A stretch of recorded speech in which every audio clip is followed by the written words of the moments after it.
Baiklah, sekarang kita akan beralih ke Suriah. Israel dan Suriah mungkin sedang berusaha mundur dari ambang konflik setelah ketegangan meningkat akibat serangan Israel terhadap pangkalan udara Suriah.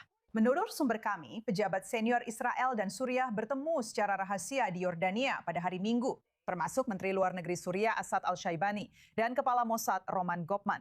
Sekarang, ini adalah pertemuan yang kabarnya berfokus pada penurunan ketegangan dan pencegahan eskalasi lebih lanjut. Kedua pihak tidak memberikan komentar resmi, tetapi pembicaraan ini menunjukkan bahwa di balik layar, baik Israel maupun kepemimpinan baru Suriah mungkin sedang mencari cara untuk mencegah situasi ini semakin memburuk. Dan bersama kami untuk membahas apa yang sebenarnya terjadi di balik layar, ada analis keamanan kami, Jonathan Raggett. Jonathan, seperti yang kamu tahu, ini jelas merupakan berita besar, terutama mendengar bahwa sekarang ada kontak antara kepemimpinan Suriah dan kepemimpinan Israel. Apa yang bisa kita ketahui tentang situasi saat ini dari hal tersebut? Saya rasa ini menunjukkan bahwa kedua belah pihak, terutama pihak Suriah di sini, ingin melihat situasi menjadi lebih tenang.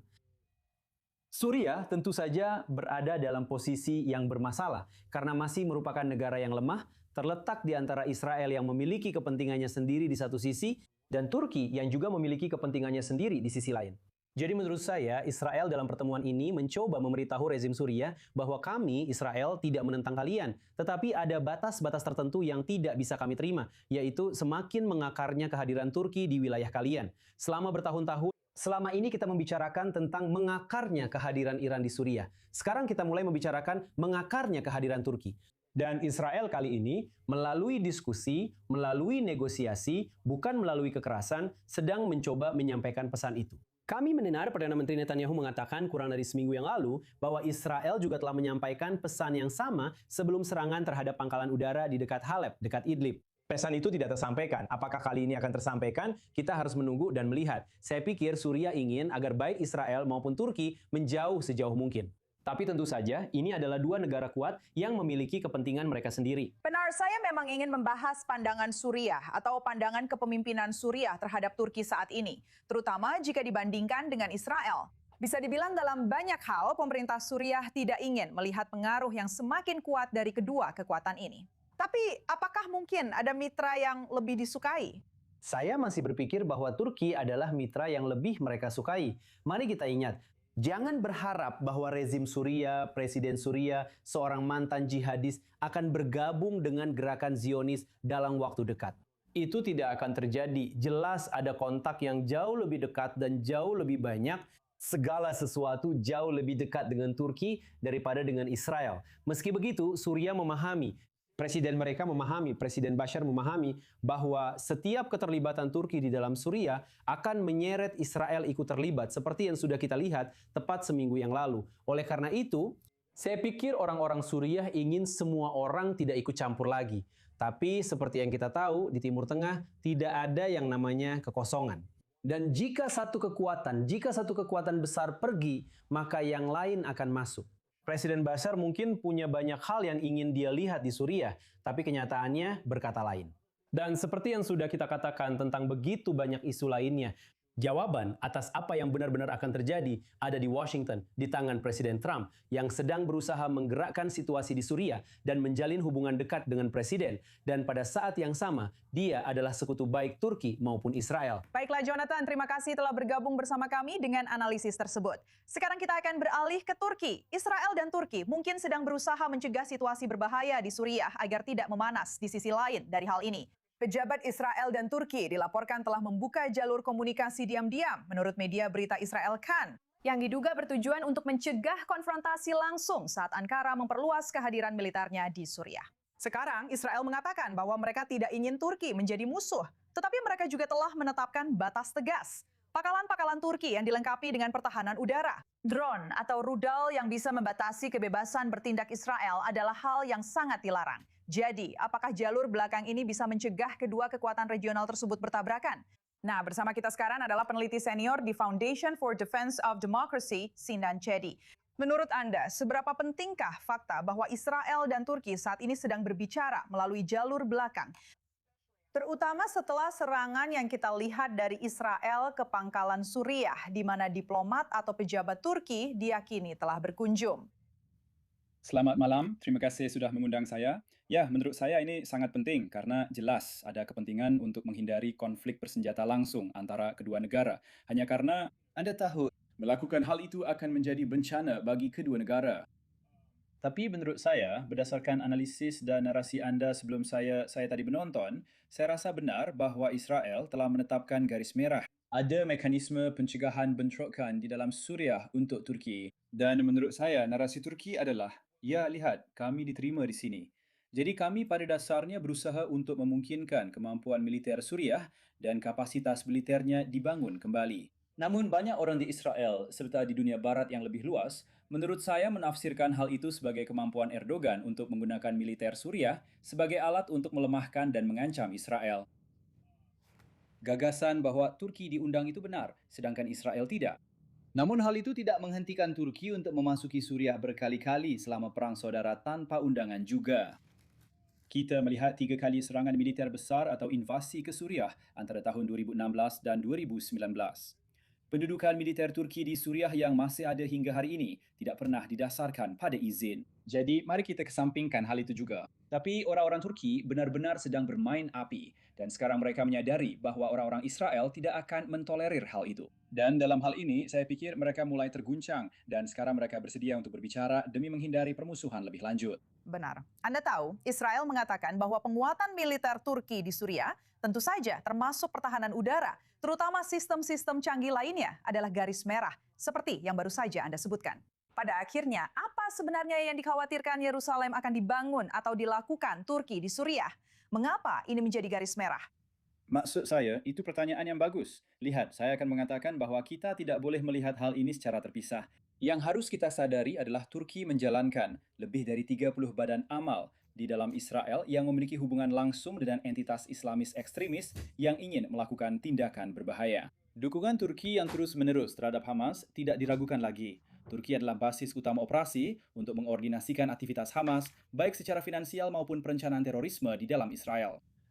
Suriah adalah garis depan bagi Turki untuk pada dasarnya mengumpulkan senjata konvensional dan persenjataan berat ke pangkalan-pangkalan penting yang ingin mereka kembangkan dengan cara untuk semakin melemahkan keamanan Israel ke depannya seiring dengan meningkatnya persaingan geostrategis antara kedua negara, Israel dan Turki, di tengah menurunnya pengaruh Iran yang terus berlanjut di kawasan tersebut. Menarik. Anda tahu, jika melihat ke depan, apakah jalur belakang ini benar-benar bisa mencegah konfrontasi? Atau menurut Anda, Israel dan Turki sedang menuju konfrontasi yang sulit terkait Suriah? Saya harap begitu. Saya harap akal sehat yang menang. Saya harap pemerintah Erdogan memahami bahwa Israel tidak akan mentolerir peningkatan militer yang bersifat eskalatif dan mengancam di dalam Suriah dengan pura-pura seolah-olah mereka membantu militer Suriah membangun kapasitas. Orang-orang Israel pada dasarnya sudah berada dalam kondisi siaga 1 sejak 7 Oktober. Tapi kita juga harus memahami bahawa rasa muak dan kebencian Erdogan terhadap Israel bukanlah fenomena baru. Ini bukan sesuatu yang muncul dalam 2 tahun terakhir, bahkan bukan dalam 5 atau 10 tahun terakhir. Erdogan telah menjalani perjalanan mesianik untuk pada dasarnya mendelegitimasi dan melemahkan Israel. Saya bisa menelusurinya setidaknya sejak tahun 2008. Setiap pidato, setiap sikap, setiap langkah institusional untuk memposisikan Turki melawan Israel, Erdogan tidak pernah segan melakukannya. Dan ketika pihak Israel pada dasarnya menunjukkan bahawa mereka tidak mahu mentolerir hal itu dengan mengambil tindakan militer terhadap berkembangnya penumpukan militer yang mengancam di Suriah. Lalu Erdogan bereaksi kesal dan berkata, orang-orang Israel berambisi memperkeruh konflik dengan kami. Mereka ingin mendominasi wilayah ini. Saya pikir narasi ini harus dilawan. Menurut saya, belahan dunia barat, khususnya Washington, harus memperhatikan fakta bahwa Erdoganlah yang meningkatkan eskalasi di sini dan orang-orang Israel harus meresponsnya. Baiklah, saya ingin mengucapkan terima kasih banyak atas kehadiran Anda, Dr. Judy. Sangat menarik mendengar pendapat Anda tentang hal ini. Cerita berikutnya sangat berkaitan. Seorang utusan senior Trump bertentangan dengan Presiden Amerika dengan klaimnya tentang posisi Israel di kawasan tersebut. Benar sekali, Duta Besar Amerika Serikat untuk Turki dan utusan khusus Presiden untuk Suriah dan Irak, Tom Barrack, mengatakan bahwa Israel sedang menduduki dataran tinggi Golan yang secara langsung bertentangan dengan kebijakan Ayas Serika yang mengakui kedaulatan Israel di sana. Dan itu belum semuanya. Dalam wawancara yang sama dengan tokoh asal Lebanon Australia, Mario Nalvo, Dia juga mengatakan bahwa Iran dan Hizbullah harus menjadi bagian dari setiap kesepakatan serius di Lebanon. Dan dia sarankan bahwa Israel mungkin telah mencoba memprovokasi Turki dengan serangannya terhadap pangkalan Suriah. Jadi menurut saya pertanyaannya tentu saja adalah apa sebenarnya yang ada di balik komentar-komentar ini dan seberapa besar kita harus memperhatikannya, terutama mengingat pengaruh yang dimiliki Tom Barrack terhadap kebijakan Amerika. Untuk membantu kita memahami hal ini, kita ditemani oleh mantan Duta Besar Israel untuk Amerika Serikat, Danny Ayalon. Danny, mari kita mulai dengan dataran tinggi Golan sebelum kita beralih ke isu Turki. Seberapa penting menurut Anda jika seorang utusan senior Trump mengatakan bahwa Israel menduduki sebuah wilayah, padahal kebijakan resmi Amerika Serikat mengakui kedaulatan Israel di sana? Ya, Natasha, ini sangat aneh, sangat tidak biasa dan tidak pantas bagi seorang utusan yang mewakili pemerintahnya untuk bertentangan dengan pemerintah yang diwakilinya. Jadi ini benar-benar konyol, sangat keterlaluan. Dan saya pikir teguran dari Washington DC memang pantas diberikan karena dia mempermainkan jabatan kepresidenan dan kebijakan Presiden Amerika Serikat sendiri, dan dia seharusnya melayani sesuai kehendak Presiden. Benar sekali. Barak juga mengatakan bahwa Iran dan Hizbullah harus menjadi bagian dari setiap penyelesaian di Lebanon. Apakah menurut Anda itu realistis? Dan apa yang bisa Anda simpulkan tentang pendekatan pemerintahan terhadap Hizbullah dan Teheran?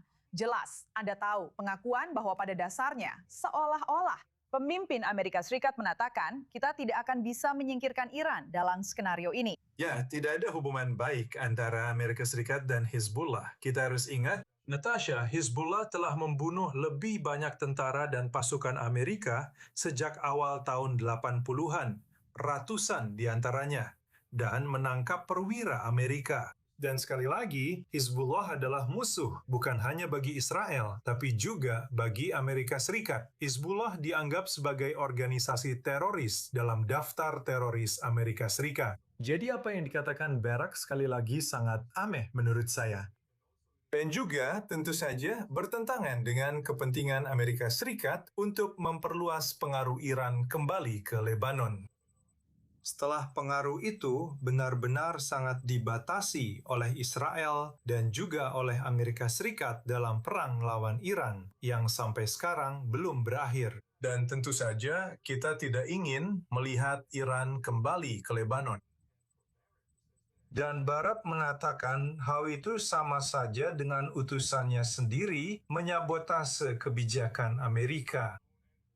Yang membawa kita tentu saja ke isu Turki. Dia menyarankan bahwa Israel mungkin mencoba memancing Turki ke dalam konfrontasi dengan serangan yang kita lihat ya di pangkalan udara Suriah yang diyakini Israel dihadiri oleh pejabat Turki.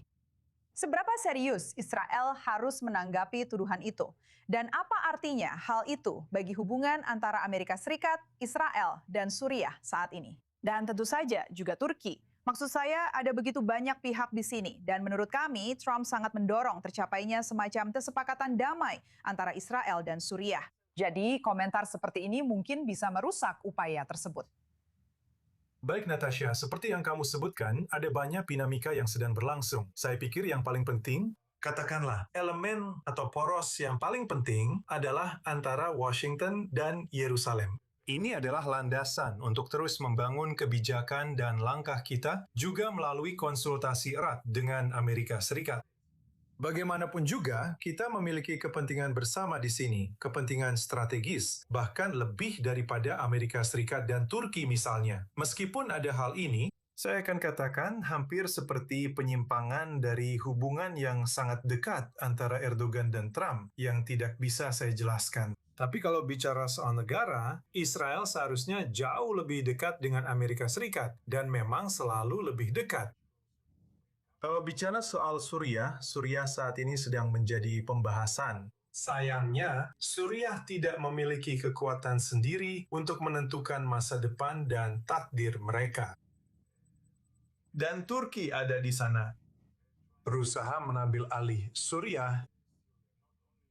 Bukan hanya dalam hal wilayah, dan mereka telah menduduki 10% wilayah Suriah, yaitu wilayah Iskenderun. Bukan hanya itu, ada juga serangan dan penyerbuan pasukan Turki ke Suriah untuk mengejar Kurdi Suriah dan yang lainnya. Jadi, dan tentu saja, Suriah tidak memiliki kepentingan untuk menjadi boneka atau proksi Turki.